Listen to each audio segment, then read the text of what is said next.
का subjective test है। तो एसेंट में सब्जेक्टिव टेस्ट कल से स्टार्ट हो रहा है। इसके लिए आप लोगों को बहुत बहुत बहुत बहुत ज़्यादा शुभकामनाएं। तो आप अच्छे तरीके से आप तैयारी करें, क्लिक करके आपको प्रैक्टिस करना पड़ेगा। ऑर्गेनिक केमिस्ट्री की जहां तक मैं बातें करूं तो मैक्सिमम क्वेश्चन आप लोगों को हेलो एल्केन हेलोइरिन का और एल्कोहल फिनॉल ईथर का एनसीईआरटी का जितने भी इंटेक्स्ट था, एक्सरसाइज था, एग्जाम्पल था, मैंने आप लोगों को करवाया था। इस यूट्यूब चैनल पे मैंने सारा सॉल्यूशन दिया था। अगर आप उसको पढ़ाई किए होंगे तब तो आपको मैक्सिमम क्वेश्चन बन जाएंगे। इसी के बीच में से रहने वाला है, क्योंकि क्वेश्चन जो आएगा थ्योरेटिकल वो एनसीईआरटी बेस्ड रहेगा और एनसीईआरटी से ही निकाल करके रहेगा। बस पूछने का तरीका अलग अलग हो सकता है, बस क्वेश्चन उसी तरह से रहेगा या वैसा भी रहेगा या डायरेक्ट वही भी रह सकता है। अलग अलग तरीके के क्वेश्चन रहेंगे। तो अगर आप नहीं पढ़ाई किए हैं, अभी तक आप थ्योरेटिकल तैयारी नहीं किए हैं, तो आज क्या कर सकते हैं?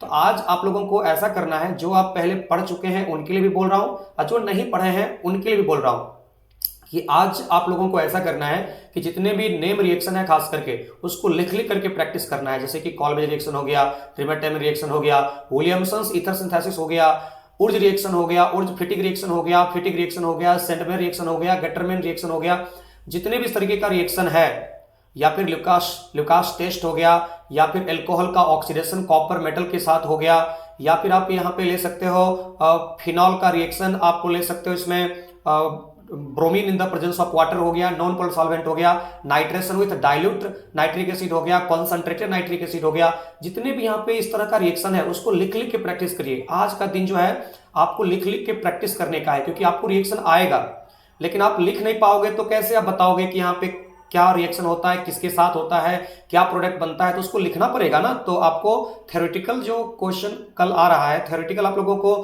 सब्जेक्टिव टेस्ट है उसमें लिखना है। तो आज आप लोगों को थोड़ा सा जो है धक तोड़ना पड़ेगा, कॉन्फिडेंस लाना पड़ेगा। तो उसके लिए आप लोगों को लिखना पड़ेगा, लिख करके प्रैक्टिस करिए, ठीक है ना? ओके।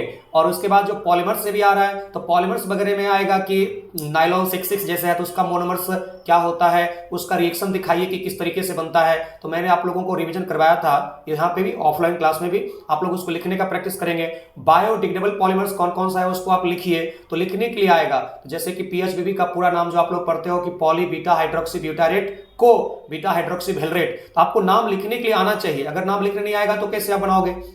इसलिए आज का दिन ऐसा है जो आप लिख के प्रैक्टिस करिए।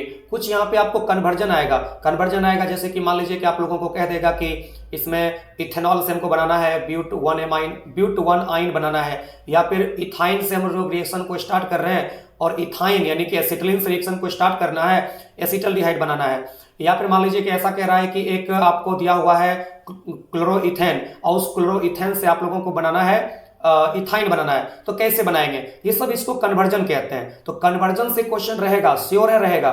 उसके बाद जैसे कि सेट-जेप्स रूल है, तो सेट-जेप्स रूल क्या है उसके बारे में आपको क्या जानते हैं वो डिफिनेशन लिखिए और उसका 3-4 एग्जांपल आप लोगों को लिख देना है। एक भी एग्जांपल लिख दोगे तो काम चलेगा, लेकिन आपको डिफिनेशन तो लिखना ही पड़ेगा। उसके बाद आप मार्कोनी कैप्सूल पढ़ते हो, तो मार्कोनी कैप्सूल क्या होता है उसका 1-2 एग्जांपल लिखिएगा। आपको ये डिफिनेशन लिखने के लिए आना चाहिए, तब जाकर के आप लोग अच्छे मार्क्स ले आ पाओगे।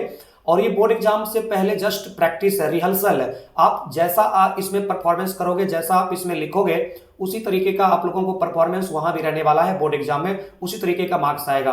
तो सीरियसली आप लोगों को एग्जाम देना है इसको, जैसे आप ऑब्जेक्टिव टेस्ट का क्वेश्चन देते हो ना, जैसे ऑब्जेक्टिव टेस्ट का क्वेश्चन सॉल्व करते हो ना पूरे इंटरेस्ट के साथ, मन के साथ, उसी तरीके से सब्जेक्टिव को भी पूरे दिल से आज ही से लग जाइए और अपने आप को उस वातावरण में अभी से ढाल करके रखिए कि आप कल कंफर्टेबल रहें, आपका हेल्थ अच्छा रहे और पूरे मन से अच्छे तरीके से खुश होकर के, बिल्कुल फिजिक्स का, केमिस्ट्री का कल है, परसों बायोलॉजी का है। आप लोगों को इनऑर्गेनिक में भी आप लोगों को जैसे पी ब्लॉक आ रहा है, मेटलर्जी आ रहा है, तो मेटलर्जी में प्यूरिफिकेशन का क्या क्या मेथड है, किसके द्वारा किसका होता है, तो सब प्रोसेस आप लोग वहां पे लिख के प्रैक्टिस करिएगा।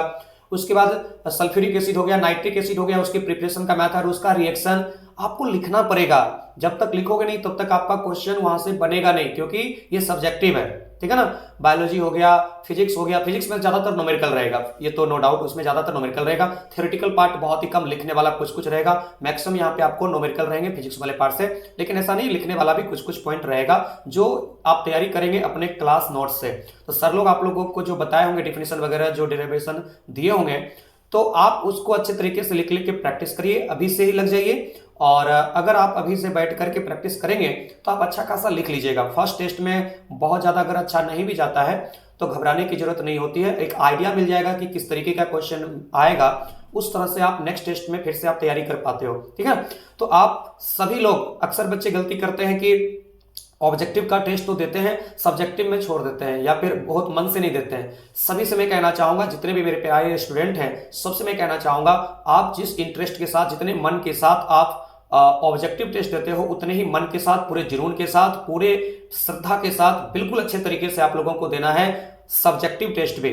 और सब्जेक्टिव टेस्ट भी आप लोगों को अच्छे तरीके से लिखना है, अच्छे राइटिंग के साथ लिखना है। जहां पे फिगर बन सकता है अच्छे तरीके से फिगर बनाना है, जहां रिएक्शन लिखा सकता है वहां रिएक्शन लिखिएगा, अच्छे तरीके से आप लोगों को कवर करना है। ठीक है ना, बिल्कुल। ऑल द बेस्ट, बहुत बहुत शुभकामनाएं। आप इसी तरीके से पढ़ते रहिए पूरे अच्छे तरीके से। और अगर आप सब्जेक्टिव अच्छे तरीके से तैयारी कर लेते हैं, क्लास नोट्स का आप अच्छे तरीके से रिवीजन करते रहते हैं, तो ऑब्जेक्टिव टेस्ट भी आप लोगों का अच्छा जाएगा। क्योंकि आप लोगों को सब्जेक्टिव तैयारी करने से क्या होगा ना, एक कॉन्सेप्ट बिल्डअप होता है, आपके पास कॉन्सेप्ट आने लगेगा, क्वेश्चन को सॉल्व करने का स्किल डेवलप होने लगेगा, और फिर आपका ऑब्जेक्टिव टेस्ट भी अच्छा जाएगा। तो सब्जेक्टिव को हल्के मत लीजिएगा। Okay, thank you everyone. जय हिंद, जय भारत, वंदे मातरम।